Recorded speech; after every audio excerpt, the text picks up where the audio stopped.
Hola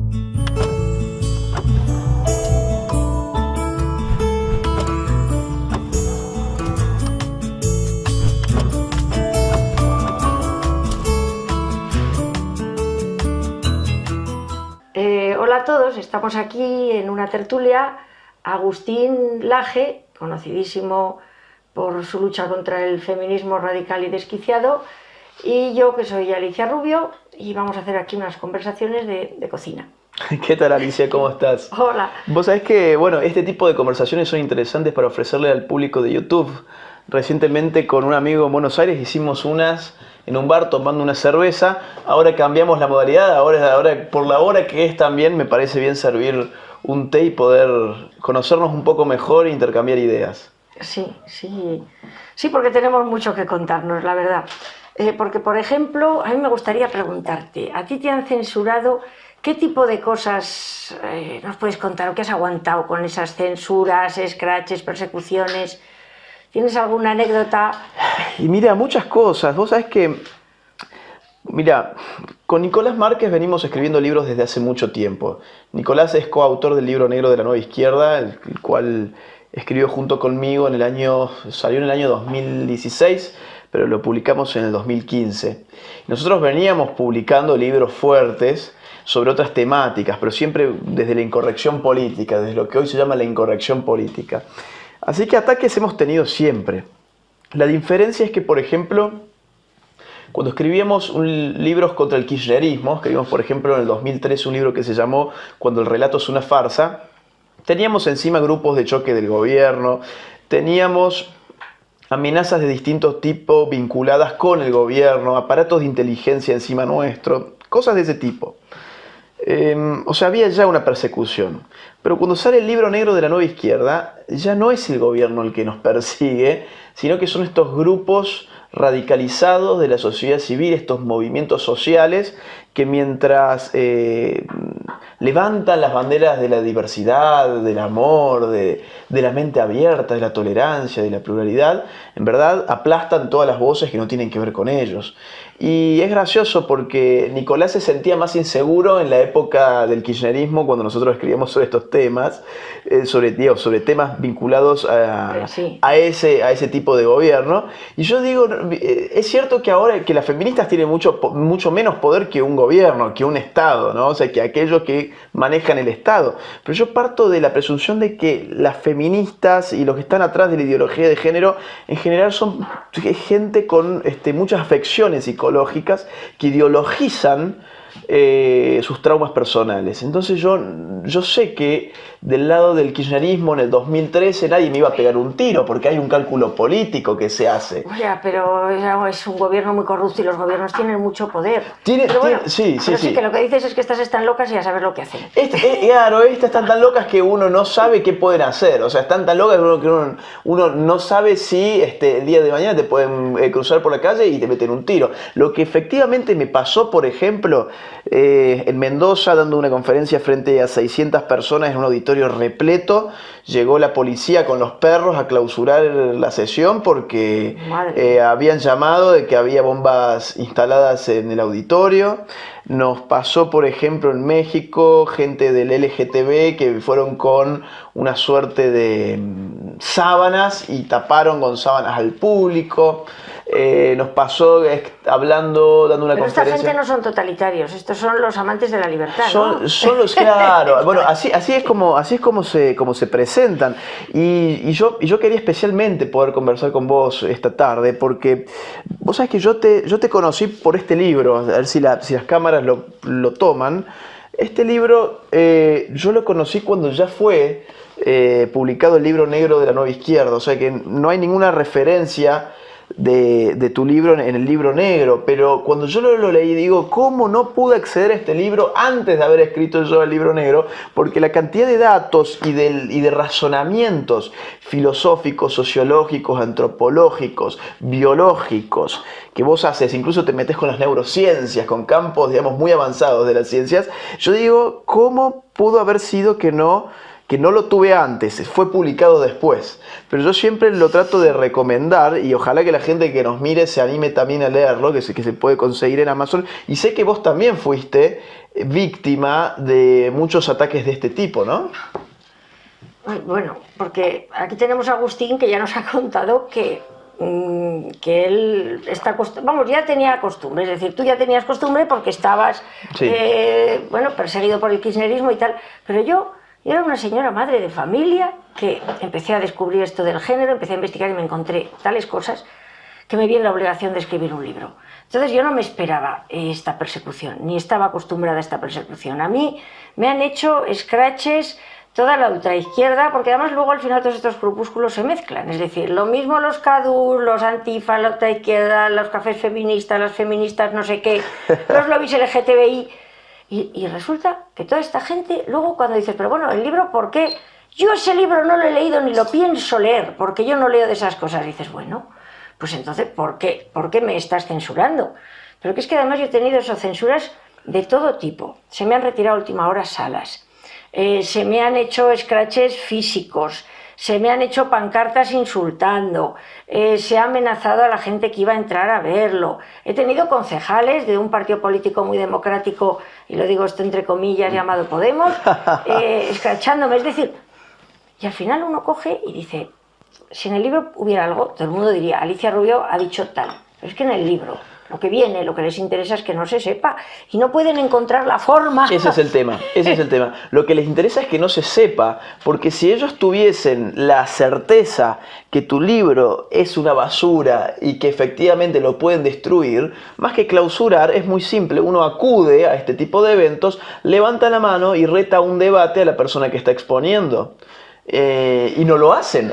Ellos quieren cerrar el evento, quieren que la gente no compre el libro, Cerrar quieren que el la gente evento y cerrar no el lea debate. libro. Y cerrar el debate. Porque Y- ayer claro. tuve en una televisión un debate que tenían que traer a una persona para defender los parámetros estos feministas y no consiguieron a nadie. Es decir, eluden el debate. O cuando tienen debate es tú solo contra 5 más el presentador que también es de ellos o ellas. Vos sabés que hay una anécdota graciosa que yo tengo. A mí en Córdoba, estudiantes de cine me llamaron para hacer un documental. Muy rebelde, digo ellos, porque les habían dicho, este año hay que hacer un trabajo práctico, un documental sobre el feminismo. Y hubo un grupo que dijo, ok, vamos a hacer sobre el feminismo, ya que nos imponen el tema, pero vamos a hacerlo desde una óptica crítica. Y tuvieron problemas con los profesores, con todo. Fue un tema muy largo, ¿no? Pero el hecho es que finalmente me llaman a mí, y me hacen a mí una entrevista, y antes habían llamado a una feminista que iba a dar de la parte de ellas, ¿no? Y cuando yo voy a dar la nota, les pregunto a las chicas que me estaban haciendo la nota, ¿cómo les fue con la chica feminista que vino? Ah, bien, bien, bien. Le digo, déjame adivinar, ustedes llamaron a una y deben haber venido 3, 4, 5. Sí, ¿cómo sabías? Me dicen. Le digo, porque son empoderadas en grupo. No conocen el empoderamiento de la persona individual. Individualmente son muy cobardes. O son muy astutas, muy bravas atrás de una red social, del avatar del Twitter o del avatar del Facebook, o son también muy bravas en estas marchas que hacen. Ahora, individualmente no se animan siquiera a poner la cara frente a una cámara solas. Y yo les digo, y viste, las chicas que me filmaban para ese trabajo práctico de cine, me dicen, ¿y pero cómo sabías? Digo, no, bueno, es que yo ya las conozco, yo ya sé cómo son. Dice, y ellas lo que me respondieron fue, es cierto, nosotros les pedimos que viniera una y vinieron 3 y dijeron que si no podían hablar las 3, entonces no iba a hablar ninguna. Vos fijate el empoderamiento que ofrecen, ¿no? O sea, es la cobardía de ni siquiera poder hablar de a uno. Es por eso que los debates que uno hace, efectivamente, terminan siendo 5 contra 1, 4 contra 1, nunca es Sí, sí, no, y no dejan hablar, en fin. Tienen unos sistemas de debatir, utilizan todo tipo de falacias, te insultan. Hablando de las leyes de igualdad, que son de desigualdad LGTBI, con una señora de Podemos, le explico, es que nos vulneran derechos fundamentales, y su respuesta fue, tú lo que quieres es que vuelva Franco. Y yo decía, vaya argumentazo. O sea, yo me quedé estupefacta, digo, no puedo con esto. ¿Sabes qué es lo que pasa, Alicia? Ellos no necesitan argumentar. esto es como, a ver, esto es, imagínate vos, ya lo había hablado esto alguna vez, un nadador que toda su vida se pasó entrenando en un río yendo con la corriente. ¿Qué fuerza en su cuerpo le hace falta? Ninguna, se deja llevar con la corriente, algún manotazo más dará. Nosotros somos los nadadores que nadamos contra la corriente toda la vida. Pero ellos, como tienen de su lado después los medios de comunicación, las universidades, las escuelas, los políticos, las ONG, las organizaciones internacionales, el financiamiento público, el financiamiento internacional, el financiamiento privado. Entonces, ¿cuál es el resultado de esto? Es como si uno viera una competencia de natación en la cual nosotros partimos desde donde tenemos que partir y ellos parten desde los 10 centímetros antes de llegar a la línea. Sí. A esa persona no le hace falta entrenarse, a nosotros nos hace falta entrenarnos cada vez más duro porque ellos despegan cada vez más cerca de la línea y nosotros cada vez más lejos. Así que efectivamente nunca usan argumentos porque no los conocen, son dogmáticos, sí. Hablan de libertad pero están cerrados en un discurso del cual no se atreven a salir. No porque esto de que no han leído tu libro, a mí también me lo han dicho. Yo de ese libro de porquería no lo pienso a leer porque yo ya sé que no estoy de acuerdo. Escuchame una cosa, eso es dogmatismo, eso es casi una inquisición, ¿no? No, pero es que este tipo de ideologías utiliza la autocensura, que es la manera de que estas personas no descubran en absoluto las falacias de ese sistema cerrado, porque al fin y al cabo la ideología de género es un sistema cerrado que no, o sea, que es que no puedes criticarlo, no puedes nada, porque es que se cae por su propio peso.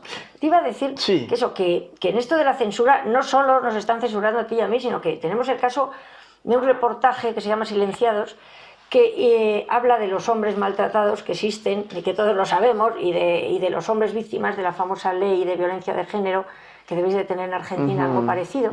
Porque en esto España y Argentina van muy parejos. Sí, en el tema así feminismo, bueno, pues este documental que se iba a presentar incluso en un certamen de derechos humanos, al final lo tuvieron que retirar por las presiones. Derechos humanos, porque sí. Decían, debe ser que los hombres no tienen derechos humanos. Pero claro, es que el ridículo llega a tal que, por ejemplo, a mí, algunas de las censuras que me han hecho han sido debate sobre ideología de género, liberación o imposición. No se pudo hacer el debate, se invitó a 5 partidos políticos, empezaron a declinar de la invitación y al final no se hizo, y la respuesta en realidad era un debate que no hacía falta hacerlo. Liberación o imposición, imposición. Otro, conferencia, mesa redonda sobre ideología de género en la Complutense. Lo escrachan y claro, ¿existe la libertad de expresión? Era el debate. Pues naturalmente que no existe la libertad de expresión. Naturalmente que no, claro. Lo prohibieron, claro. La última que me han hecho en Santander, la charla se titulaba La tiranía de la ideología de género.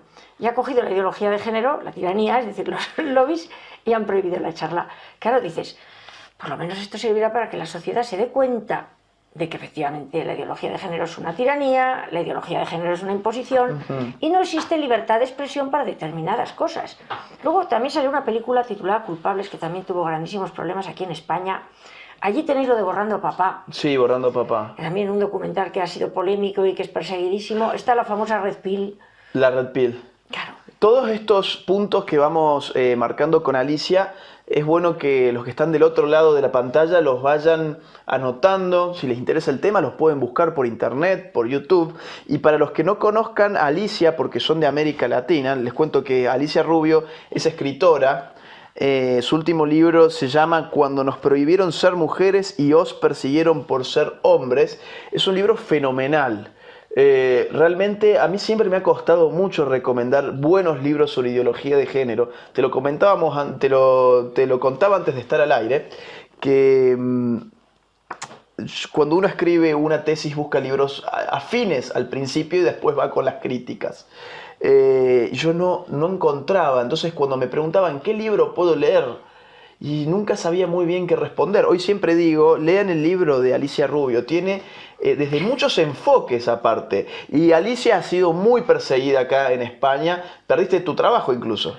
Bueno, sí, me cesaron por las persecuciones, me acabaron cesando de jefe de estudios, que fue una cosa injusta, humillante, y que bueno, y que espero que algún día las personas que colaboraron se den cuenta del monumental error de concepto y la crueldad innecesaria y las mentiras que se dijeron. En fin. O sea, fíjense cómo en nombre de la libertad, la liberación y todo eso hacen que una persona, porque no piensa conforme los dictados de la ideología de género, pierde su trabajo, le cancelan las conferencias, les bajan los debates. Yo hay veces que digo, la ideología de género es un conjunto de ideas anticientíficas que han sido impuestas a espaldas de la gente. No es la gente la que ha decidido que la ideología de género sea parte de nuestra sociedad. Ha sido impuesta a espaldas de la gente, no se ha sometido ni siquiera a debate. El debate está completamente cerrado, porque se quiere dar una sensación de unanimidad. En Argentina, digamos, hay una gran falacia que es que si vos sos mujer tenés que ser feminista. Y a mí siempre me han dicho, ¿y vos por qué opinás contra el feminismo si vos no sos mujer? Bueno, lo que me gusta de tener la conversación con vos es que hasta donde sé sos una mujer que está en contra del feminismo. Claro, ¿O no? Claro, es que es uno de los problemas, por eso se titula Cuando nos prohibieron ser mujeres el libro. Realmente el feminismo, que en su momento tuvo su razón de ser y efectivamente y tuvo sus grandes logros, ha llegado un momento en el que la igualdad es de facto, son cosas menores, pero claro, estos movimientos necesitan seguir moviendo la rueda para seguir consiguiendo dinero a base del victimismo y de que todavía no somos iguales. Entonces, claro, ya se llega a un grado de degeneración, a un grado de persecución del varón, porque al final, claro, el culpable de este victimismo, vamos, de estas desgracias de las mujeres, es el varón, es decir, y hay un montón de mujeres cada vez más que odiamos el feminismo, que pensamos además que ya la palabra feminismo la han degradado tanto, que yo diría, yo soy la verdadera feminista, pero luego lo pienso y digo, si es que el feminismo ya está tan degradado que yo soy femidisidente. O sea, yo me considero femidisidente. Es buena esa. Y de hecho tenemos una asociación que se llama Femidisidencia y que creo que las mujeres tendríamos que empezar a unirnos, las mujeres que estamos contra estas señoras que además dicen que nos representan. No las ha votado nadie, pero los gobiernos las tratan como si realmente nos representaran y les dan el dinero público como si realmente estuvieran hablando con las representantes de las mujeres en la tierra. Exactamente. Entonces, claro, esto es un montaje y una mentira monumental. Mira, yo recuerdo, mientras te escucho, que hace prácticamente un año, el 8 de marzo del año pasado, el Día Internacional de la Mujer, que falta poquito ahora, y vamos a ver seguramente varias cosas ese día, en Argentina las feministas marchaban con pancartas que decían las mujeres hoy paramos, las mujeres hoy paramos, y otras pancartas que decían las mujeres estamos en contra de Macri.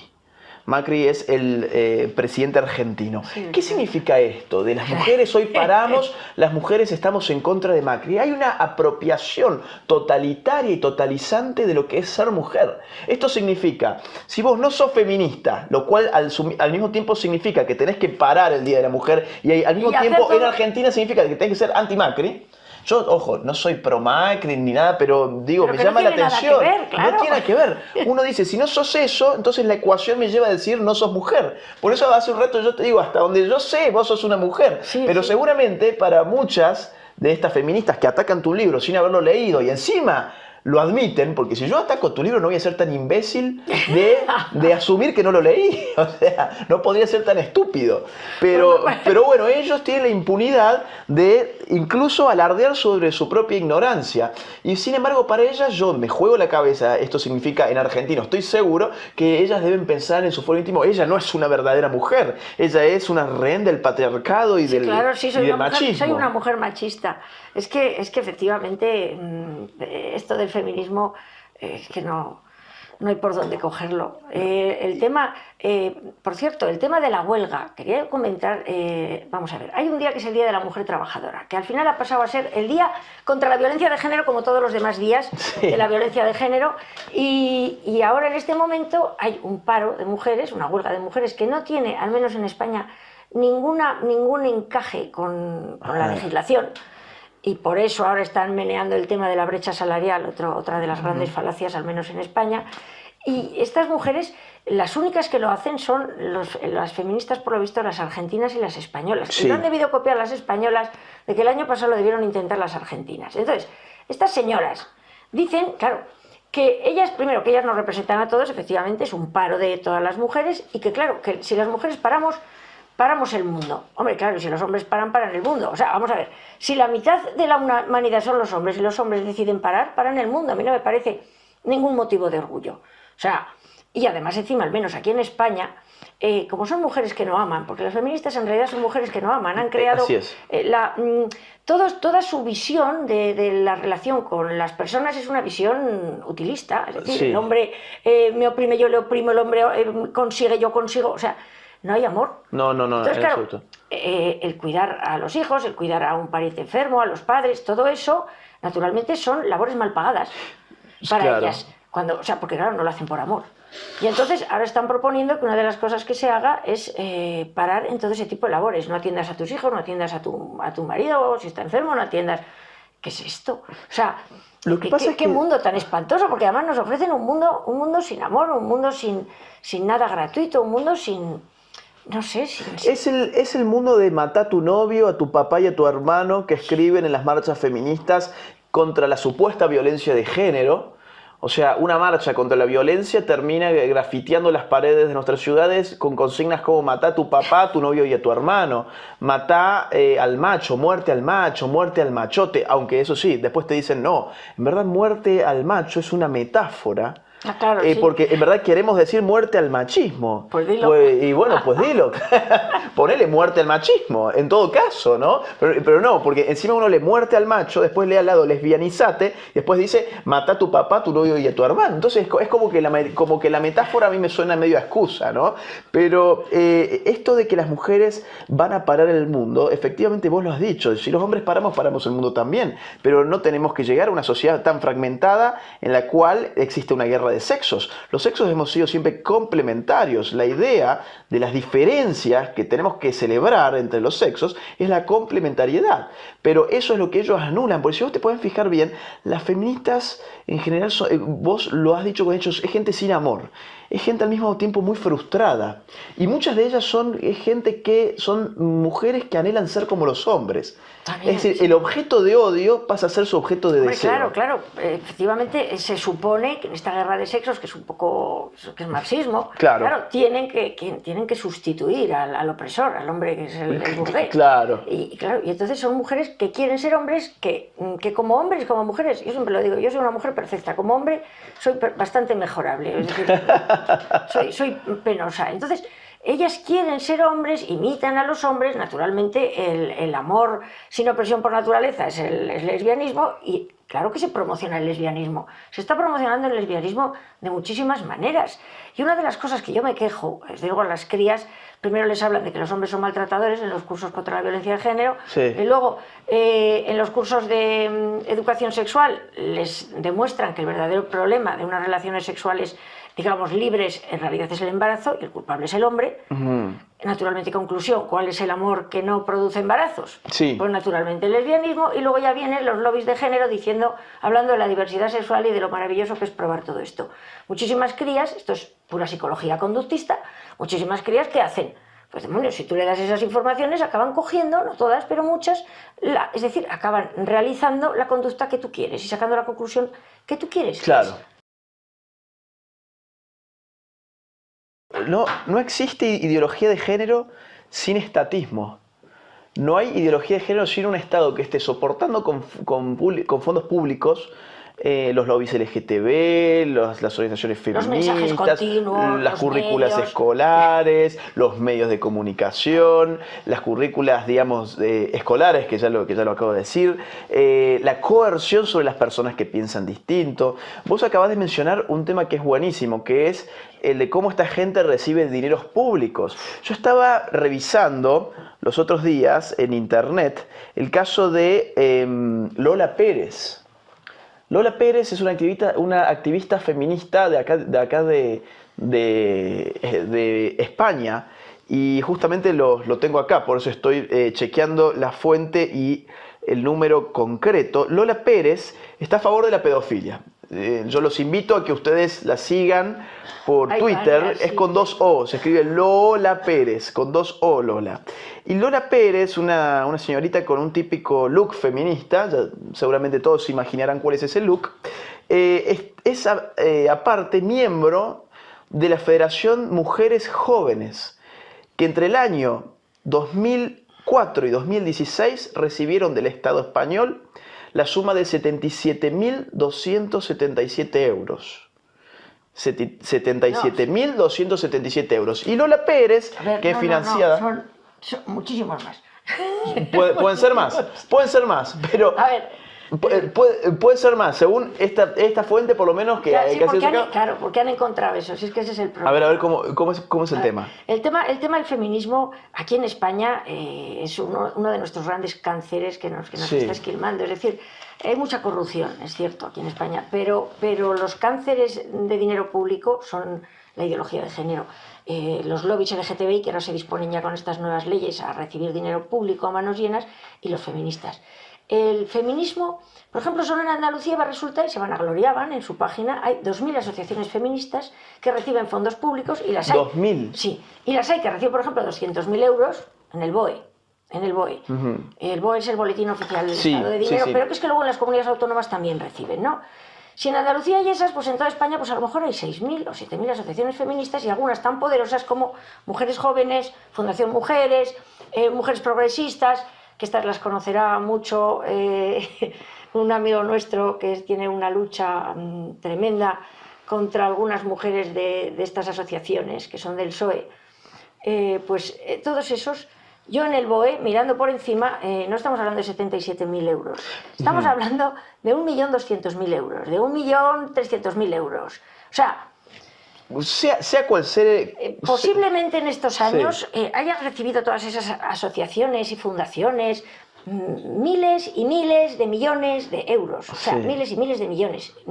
Lo que pasa es que, claro, es una maraña de donaciones y de subvenciones que hay que rastrear los BOEs. Pero están los BOEs. A mí lo que me interesaba el caso de Lola Pérez en particular es que aparte, digamos, ustedes como españoles, los contribuyentes españoles, porque vamos, el dinero no es del Estado, el dinero es de la gente. Lo sacan del bolsillo a todos. Exactamente, el dinero es de la gente que con sus impuestos, es decir, con parte del fruto de su trabajo, paga mensualmente para mantener un Estado, que se supone que es un Estado que le tiene que dar, ¿qué cosa? Seguridad, justicia, un orden público aceptable, etc. Ahora bien, parte de esa plata va para esta gente. Y esta gente...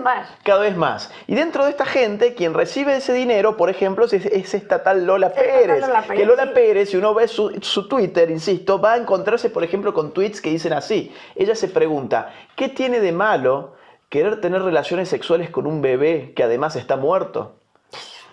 Esas son las cosas que escribe Lola Pérez, financiadas por todos ustedes. Pone links a grupos pedófilos y dice, me encanta esto, me encanta la pedofilia, las reivindicaciones, porque hay que volver, dice, hay que desestigmatizar la pedofilia. Están estigmatizados los pedófilos. Tenemos que ser buenos e incluirlos. Hay que ser diversos. No te olvides de eso, Alicia, porque si no, después tu libro se censura. Así que vos podrías, en verdad, más bien escribir un libro a favor de la pedofilia y yo te aseguro que tendrías muchas más puertas abiertas. Y quizás hasta dineros públicos. De hecho, sobre la pedofilia en el libro hablo porque es uno de los grandes problemas que se avecina y es una de las grandes líneas que se ven venir de la evolución de la ideología de género. A mí me llamaron loca y estuve discutiendo con unas feministas y sin embargo las pruebas son evidentes. Es decir, primero, ya han salido algunas... yo lo que tengo que avisar a la gente es que esto es la famosa ley de la gradualidad, la ventana de Overton, y lo explico en el libro con este ejemplo precisamente porque se ve. Lo primero, se despatologizó la pedofilia por parte del Colegio Americano de Psiquiatría, como se despatologizó en su momento la homosexualidad. Pero fue tal el escándalo que lo tuvieron que patologizar, con lo cual la pedofilia resulta que es una patología o no en función de lo que digan estos señores. Que votan aparte, o sea, es como si la esquizofrenia es una enfermedad o bueno, o no, decidimos que es pues, mayoritariamente una opción sexual. Bueno, pues ya está. Es curioso esos procedimientos que se dan en ese marco donde se vota a ver si hay una enfermedad o no. Sí, el cáncer ya no es una enfermedad, ya es pues un vicio que tiene un señor que decide, venga, voy a yo a... Sí. O sea, bueno... entonces la despatologizaron, la volvieron a patologizar, pero de todas maneras en la ONU tienen unas... es decir, porque además hablaríamos posteriormente que sabemos que esto de dónde viene y viene de ahí. Sí. Se están intentando poner en marcha los derechos sexuales del menor, lo que va a significar que el menor, si tiene derechos sexuales, va a haber que bajar la edad de consentimiento. Es decir, hay un montón de líneas que dirigen hacia la pedofilia. Y los lobbies feministas, en algunos casos, hay algunos que son pedófilos. Se está ya empezando, para que la sociedad empiece a macerar un poco el asunto, a sacar cosas como lo de, es decir, artículos que dicen los pedófilos no son tan mala gente, los pedófilos en el fondo quieren a los niños, En la BBC. hay que entender a los pedófilos. En la BBC, y aquí en un artículo del Mundo lo tengo guardado, una limpieza de cara de la pedofilia, que es terrible, como para horrorizarse. Luego ya empiezan a sacar las películas en las que todos, es la famosa manipulación emotiva, en la que todos vamos a salir con la lagrimita llorando porque un menor de 17 años, una película que ha salido ahora, sí, que ya empieza a limpiar el tema de la y va pedofilia. directo a los Oscars. Esa va directo de los Oscars porque es parte de esto. Toda esta limpieza de cara de la pedofilia. Fíjate, para que el público entienda cómo es el argumento de esa película. Es un nene de unos 16, es un adolescente, sí, en el libro digamos. ya pongo que van a empezar utilizando menores de cierta edad para que la gente vaya asumiendo, luego le llaman la Claro, edad. esto es gradualismo puro, es decir, no hay una pedofilia tan explícita en la película porque creo que es de 16 o de 17 años con un chico de 28, algo más o menos así, ¿no? Claro, uno dice, bueno, 16 no es tan chico, en ciertos países a los 16 años ya uno puede tener una elección sexual, etcétera, etcétera. Pero está jugando con el límite. Cuando uno juega con el límite, lo subvierte. ¿Esto qué significa? Que la próxima película puede ser de un chico de 14 con uno de 32. Claro, sí. Se vuelve a jugar con el límite, se traspasó el límite, la próxima bajemos a 12. Y así, o sea... ¿Por qué no va a poder el niño de 12? ¿Por qué no? Sí, bueno, ya harán una que además se suicidarán por amor y cosas así, para que todos lloremos mucho y digamos... No, exactamente, porque la sociedad no lo entendió. Porque se aman y dices, pero vamos a ver, por favor, que un menor de determinadas edades no tiene capacidad de elección, no se le deja votar simplemente porque no se le deja beber alcohol y una serie de cosas porque se supone que no falta la madurez para hacerlo. Claro. Entonces, claro, van a jugar con todo eso. No, y aparte es que no hay una relación simétrica de poder entre un adulto y un niño. A un niño uno le puede cambiar un sexo oral a cambio de llevarlo al cine, por ejemplo. O sea, hay formas de persuasión o a cambio de una amenaza. Si no haces esto conmigo, yo voy a matar a tu papá. O sea, sabemos que los pedófilos además son expertos en el arte de manipular a las mentes. Y las mentes pequeñas están abiertas a la manipulación. Totalmente, a la manipulación, al engaño y efectivamente no tienen capacidad de discernimiento. Fíjate esto de lavar la cara de la pedofilia, que es exactamente lo que está empezando a rodar. La BBC, me hablaste del Mundo, artículos que empiezan a salir en los diarios más importantes del mundo donde nos hacen de alguna manera sentir empatía por los pedófilos, ¿no? Verlos como pares, como personas sufrientes que todavía nos hacen entender que sus tendencias no son buenas. Todavía no nos dicen esto es bueno, sí, pero nos hacen tener compasión. Exactamente. Nos hacen tener compasión. Pobrecitos, habría que entenderlos. Y en este orden de cosas hay dos grandes grupos internacionales. Uno es la NAMBLA, que se escribe N-A-M-B-L-A, tiene sede en los Estados Unidos. Es un grupo de pedófilos a cuya página web uno puede ingresar muy simplemente buscándolo por Google. Vos ingresás ahí y hay relatos de las relaciones pedófilas. Obviamente nada explícito, no hay fotos explícitas, pero los relatos son siempre amorosos, etcétera, para que uno se sensibilice. Y hay argumentos basados ¿en qué? En la ideología de género.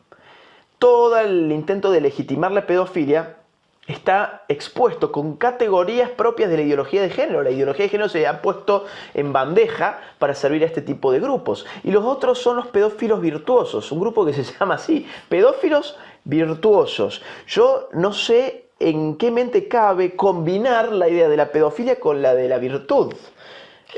Fíjate vos, algo tan caro la ética. Como católicas por el derecho a decidir. Claro, como católicas por el derecho. Es que esto en última instancia es una guerra de palabras, porque con las palabras se crea la percepción de la gente. Entonces, si hablamos de pedófilos virtuosos, podemos entender que en la pedofilia hay cierta virtud.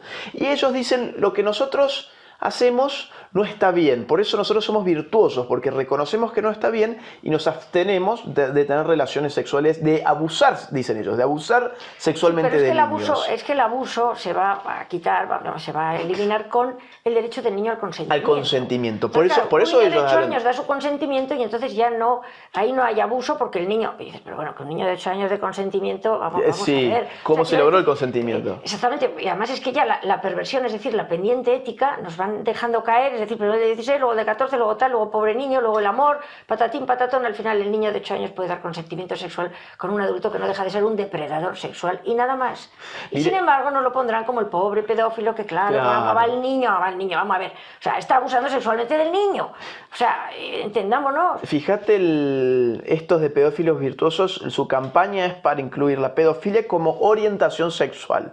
Claro, la ideología de género nos habla de varias categorías que constituyen el sexo, ¿no? O la sexualidad, quiero decir. El sexo, la parte biológica, la identidad de género, la orientación sexual. Bueno, ellos quieren que la orientación sexual, dentro de la orientación sexual, la pedofilia tenga su lugar. Tanto así que ya en muchos lugares del mundo se ha empezado a hablar, por ejemplo, del sexo intergeneracional, para hablar justamente de la pedofilia. Claro, de los child lovers. Suena mucho más bonito. Mucho más bonito. ¿Te imaginas que yo diga, él es un pedófilo? O que yo diga, esta persona tiene una tendencia hacia el sexo intergeneracional. Sí, pues pero digamos, lo lavo. Totalmente. Así que esto de la pedofilia, con lo cual se nos ha tratado de ridiculizar, diciendo esta gente es conspiranoica, ¿cómo que la ideología de género tiene que ver con la pedofilia, etcétera? No, basta hacer algo que muchos de los pro ideología de género hacen, que es leer, que es lo que veníamos hablando hace un rato. Ellos no solamente no nos leen a nosotros,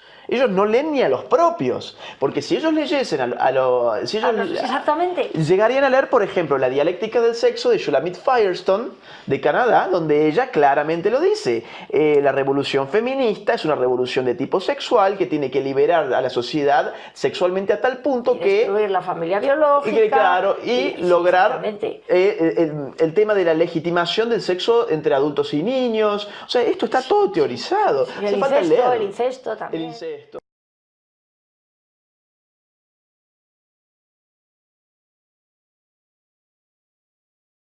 En tu Twitter hablabas un poco sobre el feminismo y siempre sale la típica lista. Lo que tenéis es que leer, claro, y cuando lees decir unas cuantas cosas, dices, la que no has leído nada más que 4 consignas, muchacha, eres tú.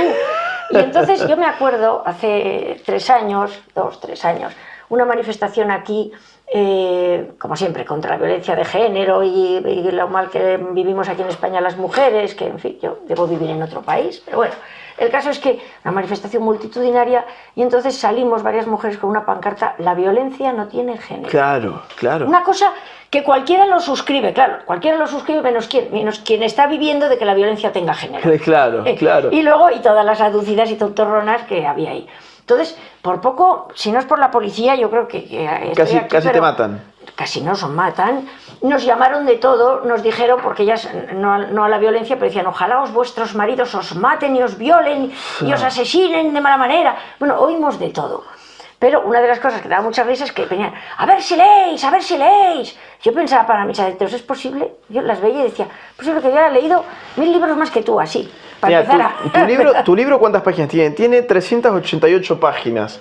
Y al fondo están citados todos los libros leídos para hacer la obra. No, bueno, sí, y algunos, porque realmente no me planteé una obra, es decir, en realidad yo quería explicar. Entonces, pero a ver, yo que lo leí el libro, una persona sin lectura no puede escribir ni siquiera 10 páginas de este libro. Pero bueno, de modo que a mí lo que me gustaría ver es cuántos libros han leído ellas, o cuántos libros han escrito ellas. Vamos al tema de las lecturas. Resulta, en una biblioteca que regalé el libro, pues resulta que lo han prohibido las bibliotecarias, por el artículo 33. Porque... ¿Qué dice el artículo 33? No, es una manera española que tenemos de decir porque les ha dado la gana. Ok. Y cuando no está, dicen por el artículo 33. Está bien. Bueno, pues han decidido. Y entonces un amigo mío ha ido a pedirlo y han dicho que no, que ese libro que está retirado porque no. Bueno, y entonces, claro, ha empezado a mirar y ha encontrado un montón de libros feministas. Otro amigo mío me ha mandado una foto en la que hay, todo el anaquel de novedades son todos libros feministas, pero claro, libros feministas verdaderamente demenciales. Tengo aquí un título, a ver si lo encuentro. Bueno, hay uno, cómo engañar a un idiota, todos los hombres lo son. ¿Cómo engañar a un idiota, todos los hombres lo son? Busca el idiota que más te convenga, sí. Imagínate un libro a la inversa, ¿no? ¿Cómo engañar a una idiota? Todas las mujeres lo son. Consigue la idiota que más te convenga, efectivamente. Imagínate un libro así, bueno. El tipo que lo escribe va preso, o sea, tiene un problema mayúsculo. Y Claro. sin embargo, esa biblioteca que prohíbe tu libro acepta este otro. Bueno, hay O anaqueles sea, enteros. esa es la igualdad de género que ellos aclaman y declaman, ¿no? Sí, sí, sí, eso. Aquí, por ejemplo, la construcción de la subjetividad femenina. Sí. Desde luego de la subjetividad feminista, claramente. Sí. O sea, mujer liberada, hombre cabreado. Así, Los hombres- así se llama el sí, libro. Este ya se le ve que... Alicia está mirando, llego a verlo acá, son libros que le han pasado de la Sí, biblioteca. la dominación, las mujeres se atreven, porque además eso, parece que es que realmente, bueno, historia de análisis del lesbianismo, he aquí la esclava del Señor, y ponen ahí una señora como limpiando. Pues sí que habrá mujeres que sean amas de casa y tal y cual, pero desde luego la persecución Sí. digamos, el odio que tienen hacia lo que llaman la maruja, El ama de casa. Sí, Sí. que le llaman la maruja y está pues eso, denigrada completamente, una señora que vive para su marido y sus hijos y que es una cosa muy respetable. Simón de Beauvoir, bueno, es que vos fíjate, Alicia, perdón que te haga ahí con un paréntesis, ellas incluso no solamente se arrogan el derecho y la facultad y la potestad de decir quién es una mujer y quién no es una mujer porque no es feminista, sino que además lo que tiene que hacer, las elecciones, o sea, es una mujer, ellos quieren la liberación de la mujer, bajo cánones que son así de estrechos, que son los que ellos quieren que sean. Simón de Beauvoir, por ejemplo, hablaba contra las amas de casa y dice, ninguna mujer tendría que ser ama de casa. Que hay que prohibírselo porque pero, si no, claro, pero como hay una tendencia en querer hacer ama de casa, tendremos que prohibírselo. Claro, ellas pues son las iluminadas. Como están iluminadas por una especie de diosa feminista, saben lo que la mujer debe hacer y a vos te imponen ese deber ser. Como a ella no le gusta el tema de la ama de casa, dice tienen que ser obligadas a ser ama de casa. ¿Por qué no dejamos en paz a las mujeres que sean lo que quieran hacer? Claro, siempre dentro del marco de la ley del respeto, ¿no? Mira, aquí hay uno, este es muy bonito. El cuerpo lesbiano, la cuerpa, la baba, la saliva, el moco, el sudor, las lágrimas, el cerumen, la orina, porque además hay un feminismo marranazo que en la reivindicación efectivamente de Monique Wittig. El cuerpo lesbiano, este está citado en mi libro. Claro, el cuerpo lesbiano, la ciprina, la baba, la saliva, el moco, el sudor, las lágrimas, el cerumen, la orina, las nalgas, los excrementos, la sangre, la linfa, la gelatina, el agua, el kilo, y sigue. O sea, ese libro, por ejemplo, está aceptado en la biblioteca donde el tuyo no. Sí, este sí, hombre, este sí es muy respetable. Una cosa que iba a decir... Ahora, ¿qué es esto si no es una dictadura, no? Invisible. Sí, pero además...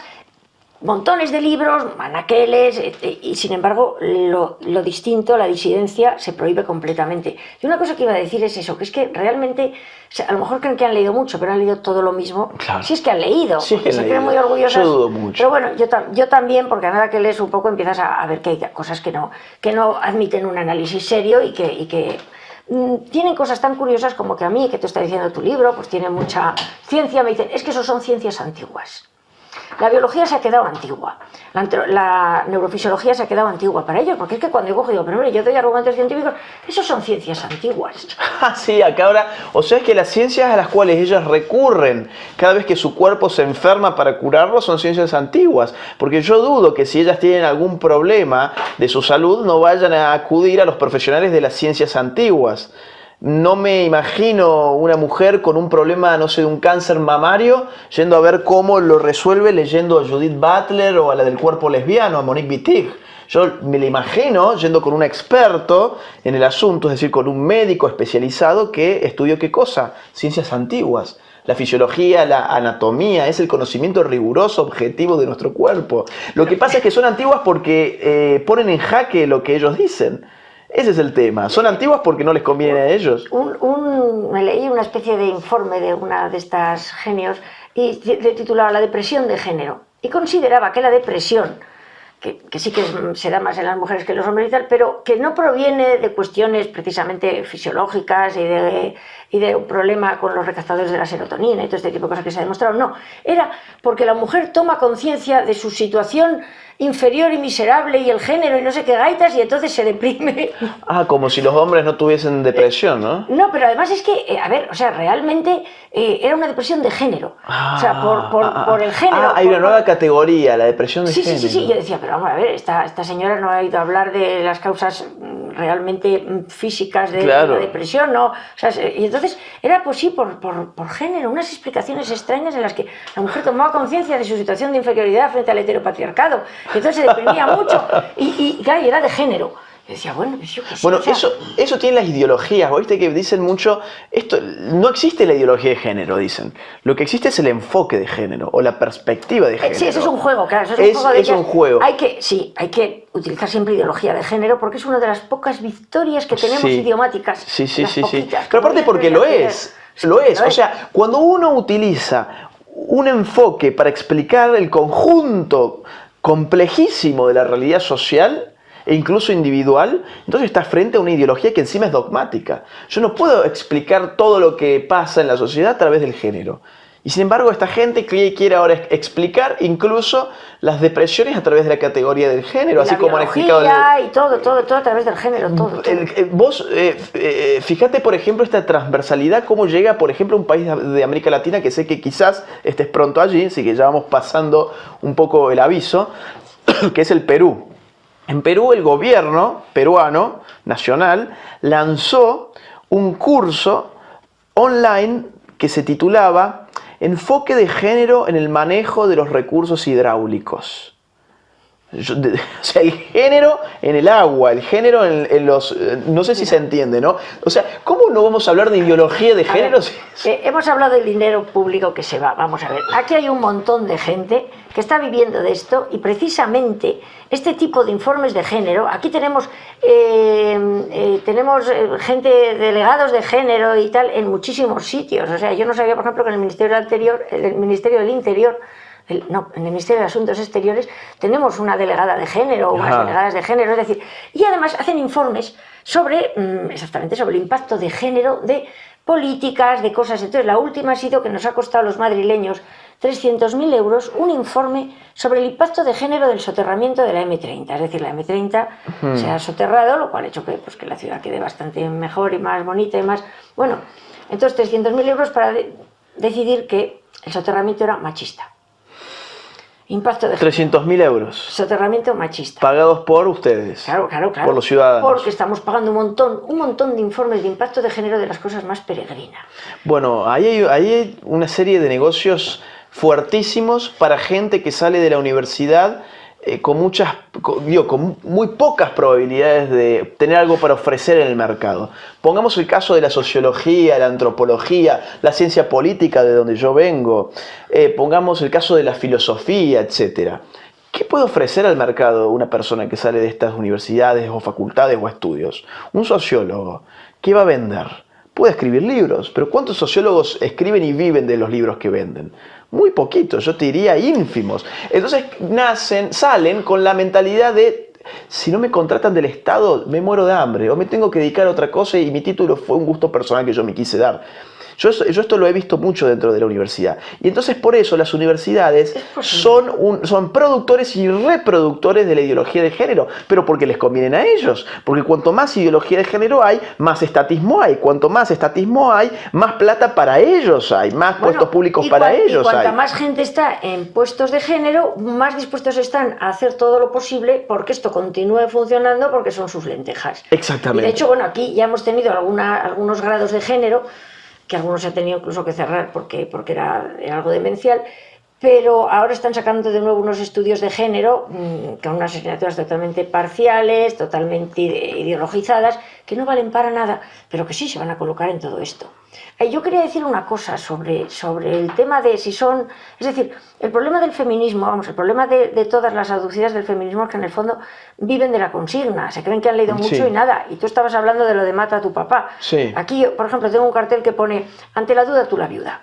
Claro. Lo lleva una pájara que seguramente estará contra la pena de muerte. Y sin embargo, sí. No se da cuenta de que está diciendo que maten a una persona que ni siquiera con un juicio justo, ni siquiera con una razón de peso, que para matar a alguien, creo que no sé si hay razón de peso, pero vamos, pero en caso de países donde hubiera pena de muerte, pues alguna razón muy, muy grave. Pues no, simplemente por la duda. Entonces coges y dices, pero bueno, esta persona no se da cuenta que esa consigna está... lo que está diciendo con esa consigna, no, utilizan la consigna, son incapaces de analizar esas consignas y luego cogen y te quieren convencer de que no son violentas, de que no quieren la muerte del varón, de que no quieren no sé qué cosas. O sea, esto es un auténtico desastre. Lo que pasa es que no tienen conciencia crítica, no son capaces intelectualmente de poner bajo la lupa crítica las propias consignas que ellas establecen. Obviamente acá hay cabezas superiores. Si estamos hablando de las tontitas militantes que van y repiten las consignas que de arriba se las imponen. Esa gente me da pena, en última instancia me da pena, pues son rehenes, digamos, de un aparato que las maneja como si fuesen títeres. Pero encima de ellas hay gente muy inteligente, ¿no? O sea, la mayoría, yo estoy completamente de acuerdo con vos, en general son gente muy ignorante, va con la, ¿cómo se dice?, con la moda, les parece súper cool, súper piola, como se dice en mi país, súper genial, el hecho de vamos a la marcha, a reivindicarnos como mujeres, y de paso también las que tienen lindo cuerpo tienen la posibilidad de enseñarlo públicamente, cosa que a muchas les gusta hacer, ¿no?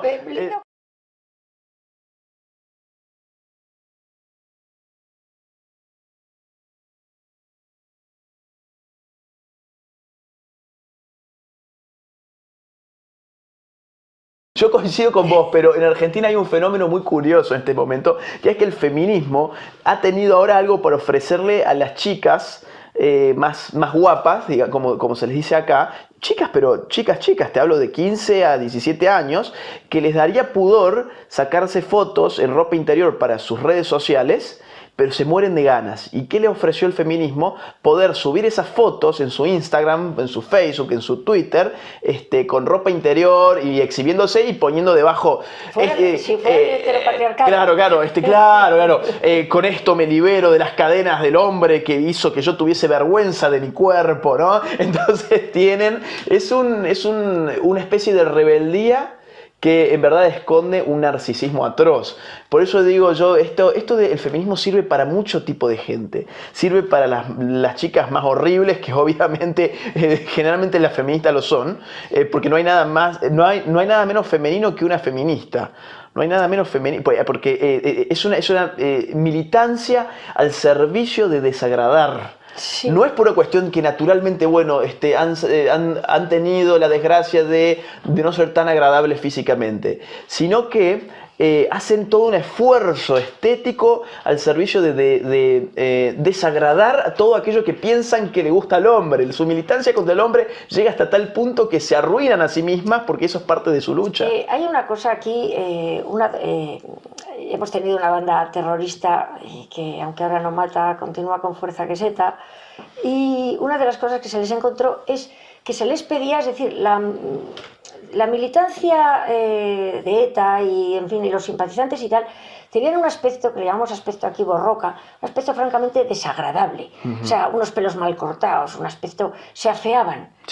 Y se encontró en un manual que efectivamente lo que decían es: haceos odiosos a los españoles, o sea, haceos repugnantes, afearos, Eso estaba en un manual de ellos. Manual. Claro, las feministas hacen lo mismo, y yo creo que tienen un manual en el que se lo dice: hazte odiosa, fea, asquerosa al hombre. Y efectivamente lo consiguen. Yo me acuerdo de una serie de fotos que ponían el antes y el después de chicas, algunas bastante monas, que después de meterse feministas, o sea, era una cosa lamentable. Mira, se afeaban y se volvían horrorosas, precisamente pues porque posiblemente es parte de lo que les inculcan, pues tienes que ser fea, tienes que ser... ¿Me crees un ejemplo que todo el mundo que nos está viendo en este momento lo va a reconocer? El de Emma Watson, la actriz de Harry Potter. Esa niña, a ver, vamos a ver, esa niña, aparte de haber hecho unas películas, o sea, ¿qué tiene que aportar? Vamos a ver, es que esto es la famosa falacia advercundian. O sea, a ver, esa puede hablar, no sé ni siquiera si de cine, pero no sé por qué tiene que tener su importancia en determinados temas. Que es pues eso, es como si un futbolista opina sobre, pues qué voy a decir yo, sobre metafísica, claro. O sea, quiero decir, o sobre determinados temas que puede opinar como cualquier ciudadano normal, pero no tiene más valor. No, pero ha tenido un impacto porque vivimos en un medio dominado por la comunicación social, y Harry Potter ha sido la película de toda una generación de jóvenes. Más que bobadas. Pero sí, pero ahora bien, vos fíjate, ella era muy linda, muy hermosa. Y uno ve las fotos de hoy. Los invito a los que nos están mirando a que busquen a la Hermione, porque ese era su nombre dentro de la película. Su nombre verdadero es Emma Watson. Búsquenla. hoy en día, toda una estética arruinada, parece que está vejentada, los pelos mal cortados, aspecto grasoso. No, es una cosa que uno dice, ¿habrá algo de cierto en aquella máxima que alguna vez se dijo de que el aspecto exterior es el reflejo del alma? Puede que sí en este tipo de casos, ¿no? Donde vemos que es gente muy perturbada y después eso se refleja hacia afuera, como parte de esa militancia que es perturbada también. Sí, porque tienen eso, tienen mucho odio y además yo lo digo, las feministas son mujeres que no aman. Pero una cosa que me acabo de acordar que pasa aquí en España es que por los lobbies feministas resulta que se ha prohibido que las mujeres vayan normalmente cuando se dan premios, por ejemplo en Fórmula 1 o premios como la Copa, lo que sea, van señoritas muy monas, vestidas muy monas, que dan el premio y bueno, es una cuestión, incluso pues queda mono y es estético. Bueno, pues eso es la cosificación de la mujer, están utilizando a las mujeres, bueno, todas esas historias feministas y lo han prohibido. Entonces, la cosificación de la mujer, que es en eso, no es en otras cosas que a ellas les interesa. Claro. Entonces hay un montón de chicas que van a perder sus empleos, que claro, que están totalmente perjudicadas por el feminismo. O sea, el feminismo, y yo es lo que digo, el feminismo nos utiliza a las mujeres. Además, luego otra cosa, el feminismo nos ha vendido, tu cuerpo es tuyo. Bueno, tu cuerpo es tuyo si lo usas para las cosas que las feministas quieren. Claro. Porque luego tu cuerpo ya no es tuyo cuando no interesa. Sí. Ya que ahora en este caso pues no puedes. Por ejemplo, tu cuerpo es tuyo para matar a tu hijo que llevas en el vientre. Para eso tu cuerpo es tuyo para ellas. Vos sos dueña de las decisiones respecto de tu cuerpo. Ahora, vos no sos dueña de tu cuerpo si querés ir y trabajar y ganarte tu dinero en el marco de la Fórmula 1. En Argentina, por ejemplo, había un concurso de la marca Riff, que es una marca de surf y de zapatillas y de ropa, etcétera, que en los veranos en las playas argentinas era una suerte de competencia de trajes de baño de mujeres. Eso ahora se prohibió también. Se prohibió y las chicas que participaban de ese concurso y se la pasaban el año entero en el gimnasio y levantando pesas y haciendo piernas y toda la cosa para poder llegar bien y hacer eso. Eso, a ver, es cosa de ellas, mía no es. Yo no lo juzgo si está bien o si está mal. Tendrán que tener la libertad de hacerlo, porque no violan los derechos de nadie. Pero las feministas vienen y dicen, no, eso es cosificación. Y como nosotros sabemos más que vos, nosotros sabemos que vos inconscientemente está siendo oprimida. No, pero si a mí me gusta hacer esto, tanto así que me mato en el gimnasio y hago esto y hago lo otro porque me gusta hacerlo. ¿Por qué vos tenés que decir sobre mí? Este conflicto pasó el año pasado en Argentina y me hace acordar a esto que vos comentabas, es decir, tu cuerpo es tuyo en la medida en que lo uses para lo que el feminismo quiere. Si lo usás para lo que el feminismo no quiere, te lo tenemos que prohibir. Y lo de Simone de Beauvoir que hablábamos hace un rato, viene muy al dedillo. Claro, vuelvo al título de mi libro, que es Cuando nos prohibieron ser mujeres. Es decir, claro. Yo no me he sentido más oprimida, es decir, están consiguiendo una sociedad represiva. O sea, las señoras aquellas, las ligas de mujeres puritanas de Estados Unidos que salían, que entraban a la taberna, y, bueno, esas son unas liberales comparadas con estas señoras. Estas señoras no dejan hacer cantidad de cosas, o sea, son represivas. Además, ahora con los micromachismos resulta que se han vuelto decimonónicas. Estas señoras decimonónicas que se sentían ofendidas porque se les miraban. Bueno, pues ahora tenemos eso. O sea, el piropo quieren convertirlo en delito. Los hombres con la mirada lasciva que no sé qué. Pero bueno, ¿qué es esto? O sea, la represión del feminismo es que la gente se tiene que dar cuenta que nos están estropeando la sociedad. No se pueden hacer concursos de mujeres en bikini, no se pueden, enseguida los concursos de Misses desaparecerán. Las chicas no pueden salir a dar trofeos porque no sé qué. Los chicos no pueden mirar lascivamente, que además es parte del cortejo y además, oye, si te ofende coges y le dices no me mires así, y si no, pues a lo mejor efectivamente es una demostración de que parece que le gusta. Yo qué sé, claro, o sea, claro. Es todo tan represivo, tan ridículo. No, hoy en día los hombres estamos teniendo miedo incluso de intentar hablar con una mujer, invitarla a una cita, etcétera, porque es peligroso ya. Es peligroso, claro. Peligroso. Y te puede poner... Y ahora vamos a la segunda parte. Y os persiguieron por ser hombres. Sí. Vamos al tema de la violencia de género, la persecución del varón, la criminalización de la masculinidad. O sea, están consiguiendo una sociedad en la que, pues eso, en la que la gente cada vez estamos más incómodos, las mujeres y los hombres. Sí. Y son estas señoras, y las pagamos con nuestro dinero, que tenemos que despertar. O sea, por ejemplo, allí también tenéis grandes problemas con las denuncias falsas de violencia, ¿no? Sí. Y allí también sucede que cuando una mujer muere, pues resulta que, bueno, grandes dramas, minutos de silencio, etcétera, etcétera, y cuando es el hombre el que es muerto a manos de la mujer, resulta que no se dice. Bueno, aquí tenemos las cifras incluso falseadas.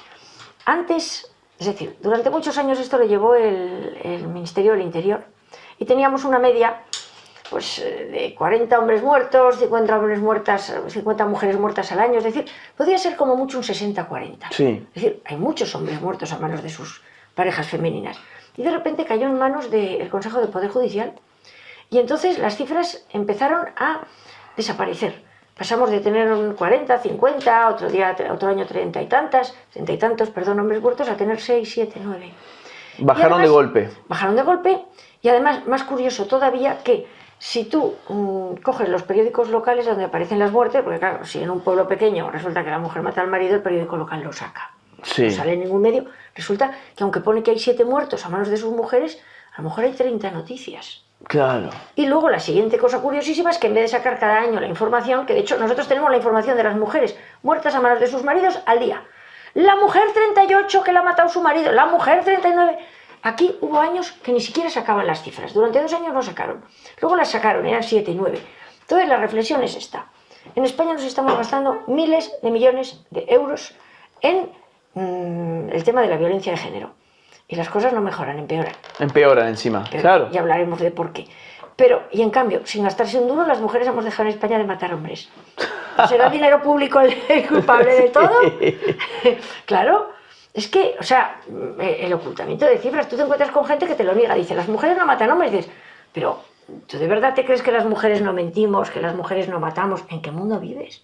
Vos sabés que en Argentina, donde nació Ni Una Menos, este movimiento de mujeres que salen a la calle y protestan por la violencia de género, que en definitiva eso no es lo que les importa, porque después uno va a las manifestaciones y lo único que ve en general son consignas de odio contra el hombre en general, generalizando, y ve consignas a favor del aborto. O sea, hay una instrumentalización del sufrimiento verdadero de muchas mujeres, porque que la violencia intrafamiliar en la casa, la violencia doméstica existe, obviamente que existe, claro que sí. Y es un flagelo que hay que resolver, etcétera. Pero el enfoque de género lo que te hace es este tipo de cosas. Te anticipa ideológicamente cuál es la causa para que vos hagas políticas públicas en función de esa causa que no está confirmada por estudios serios. Y decime vos, ¿cómo vas a resolver un problema si has anticipado ideológicamente una causa que no es tal? Si yo digo, las mujeres las matan por ser mujeres, como se afirma, por ejemplo, en el tipo penal femicidio, feminicidio, según de qué país estemos hablando. ¿Hay algunos países que lo pueden? En España es igual, así. Claro. Las mujeres que las matan por el hecho de ser por el hecho de ser mujeres. O sea, estamos afirmando que en la causa de ese asesinato hay un móvil de odio hacia la mujer como mujer. Como quien puede decir, el nazismo asesinó a los judíos por ser judíos, hoy los hombres estamos asesinando a las mujeres por ser mujeres. Ese es el femicidio, feminicidio, ¿no?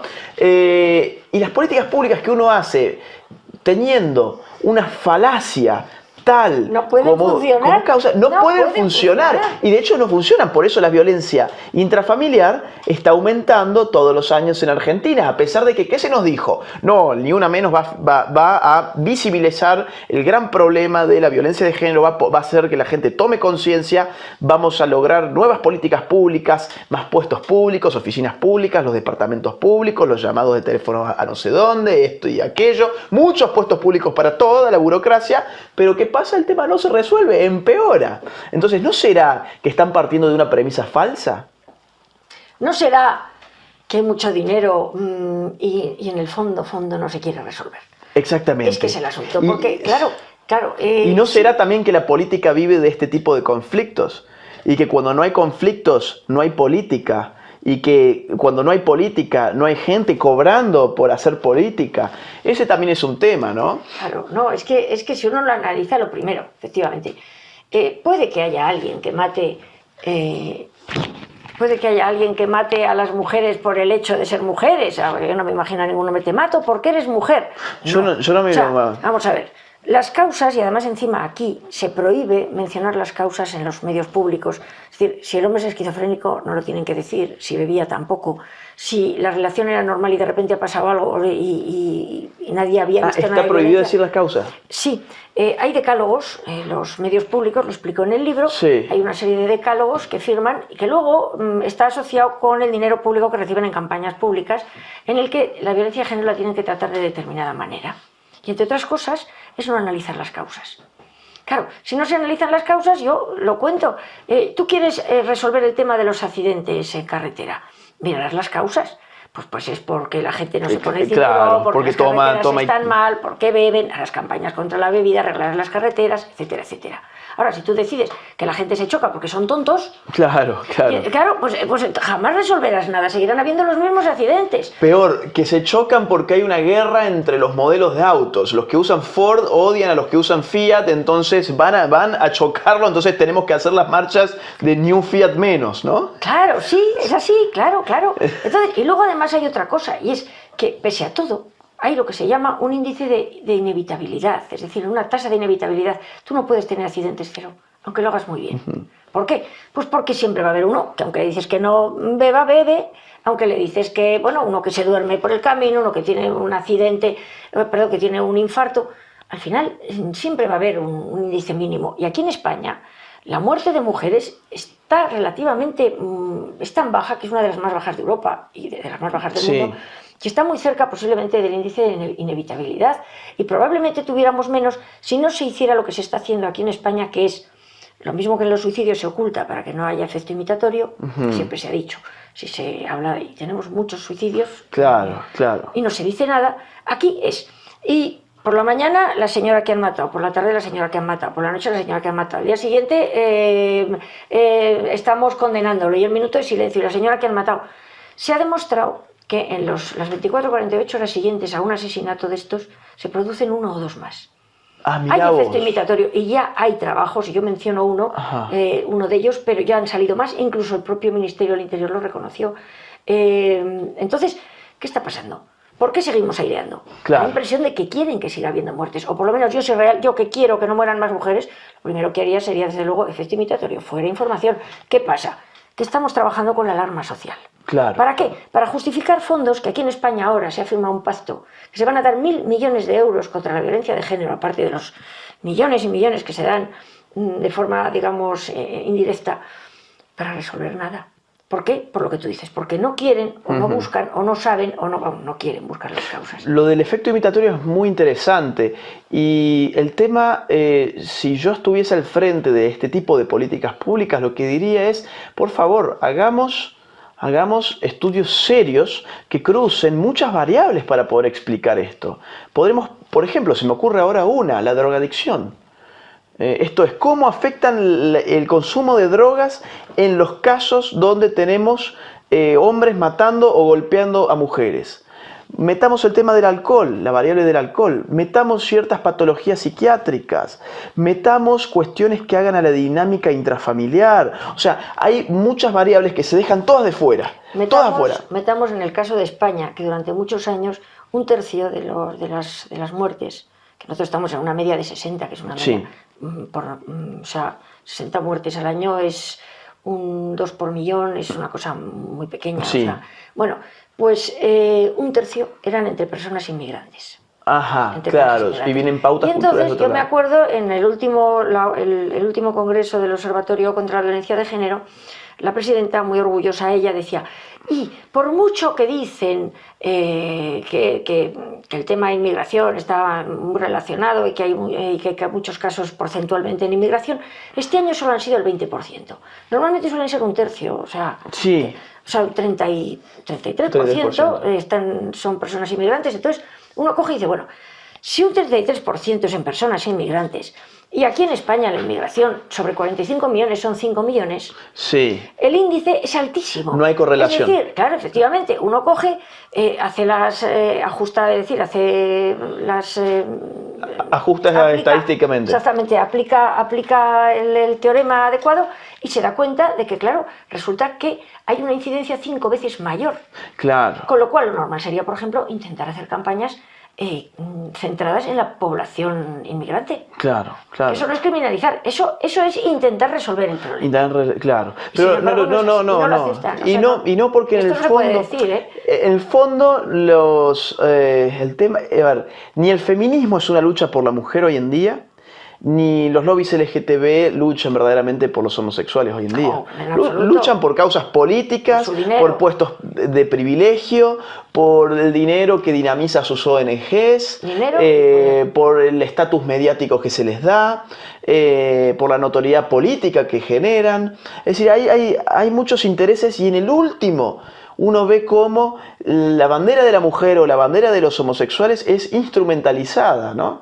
O sea, digamos, esto es para los idiotas útiles. Lenin tenía este gran concepto del idiota útil para referenciar a todo aquel que en el occidente era funcional, sin quererlo quizás, a las ideas de la Rusia soviética. Bueno, acá estamos llenos de tontos útiles, lamentablemente. Sí, lamentablemente sí. Es que, y sobre todo a mí me hace gracia, pues eso, a todos los chavalillos estos escrachadores, que la única libertad que les dan no se dan cuenta que es la libertad sexual y la única diversidad, la diversidad de género. Eso es una cosa paupérrima. Claro, porque están atacando, y luego cuando uno ataca digamos, en su propio entorno la libertad de expresión, va a acabar perdiendo la libertad de expresión, la libertad de pensamiento, es decir, el debate, están perdiendo todo. Por ejemplo, las universidades españolas son una pena, son los lugares más represivos que hay. Sí. No hay nada más que un debate, más que una ideología, y más que es decir, la prepotencia de una ideología, y no hay más. O sea que de universidad no tiene nada, solamente el nombre, porque universidad, siempre trato de remarcar esto, la universidad por su propio nombre nos aproxima a la idea de un espacio donde la universalidad de ideas tiene que ser puesta en cuestión. Es decir, lo ideal de una universidad es que la universalidad de ideas tenga lugar ahí. Y se discutan, se debatan, y luego uno libremente puede adherir o no adherir a una. Pero cuando a vos te dicen lo que tenés que pensar es esto, deja de ser una universidad. Se convierte en una especie de campo de concentración de adoctrinamiento, ¿no? Porque es casi un campo de concentración. Uno no puede sacar los pies del plato bajo la pena de ser un estudiante perpetuo. Te vas a quedar ahí de por vida. Claro, yo conozco estudiantes efectivamente que dicen, es que nos están metiendo unas tallas de género, o no puedo decir esto, o no puedo hacer esto porque sé que me estoy jugando la carrera. Me estoy jugando la carrera. Y entonces pues tengo que tragar, pasar desapercibido, incluso en algunos casos poner cosas que van contra mi propia manera de pensar. De hecho, aquí tuvimos una asignatura que yo me metí en la guerra contra la famosa educación para la ciudadanía, porque entre otras cosas metí ideología de género en las aulas. Sí. Y entonces, claro, mis hijos fueron objetores. Y mi hijo, el primer día de uno de los años que fue objetor, uno de mis hijos, me contó que se montó una trifulca allí porque, claro, la profesora, hubo algunos que le empezaron a decir, y uno hizo la pregunta clave, que consiste en esta asignatura para probar qué tengo que poner, lo que yo pienso o lo que pone en el libro. Claro, o sea, es que la pregunta es determinante. Y entonces te encuentras con que en una universidad resulta que tú tienes, no que poner lo que pone en el libro en el caso de cosas de ciencias, sino, es decir, pasar por determinados aros ideológicos y no puedes decir lo que piensas o te estás jugando la nota y la carrera. O sea, es que es tremendo, o sea, cómo estamos perdiendo libertad a pasos agigantados. Y vos has mencionado, nos han roto, nos han robado todas las libertades y nos han dejado una que es la libertad sexual. Yo dudo incluso de que tengamos hoy la libertad sexual. Hoy, por ejemplo, un homosexual que por la razón que fuere quiere ir a un psicólogo que lo ayude en su homosexualidad porque él quiere ser heterosexual, por ejemplo. Yo conozco muchos casos. Obviamente que no puedo contar quiénes son ni quiénes los tratan porque estas personas pueden perder sus matrículas. Vos fíjate ahí que se perdió la libertad científica y del ejercicio de la profesión. Pero además que se vulnera la libertad sexual del paciente. Porque ese paciente, por ejemplo, en muchos de los casos que yo conozco, se sienten incómodos con la homosexualidad porque quieren tener hijos suyos, no hijos adoptivos, no quieren tener una familia una familia como la que lo trajo al mundo a él mismo, es decir, él poder tener la experiencia de ser padre. Sí, Y sabe que una como familia homosexual, biológica, de una biológicamente familia no lo va a poder ser.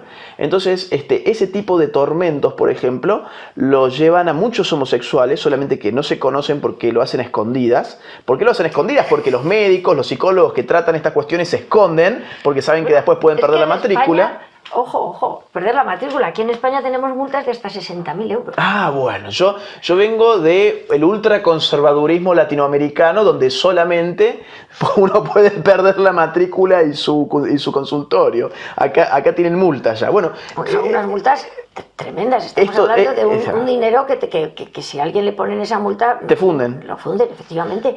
Entonces, estamos en un mundo donde uno puede escoger entre 120 géneros y a eso le han llamado libertad sexual, pero si un homosexual o quien sea tiene el deseo de vivir una vida heterosexual para poder tener una familia o por lo que sea, por lo que le dé la gana, no lo puede hacer. No lo puede hacer o lo tiene que hacer escondidas. O sea que incluso la libertad sexual está completamente reducida. Es tremendo, es tremendo. Y otro...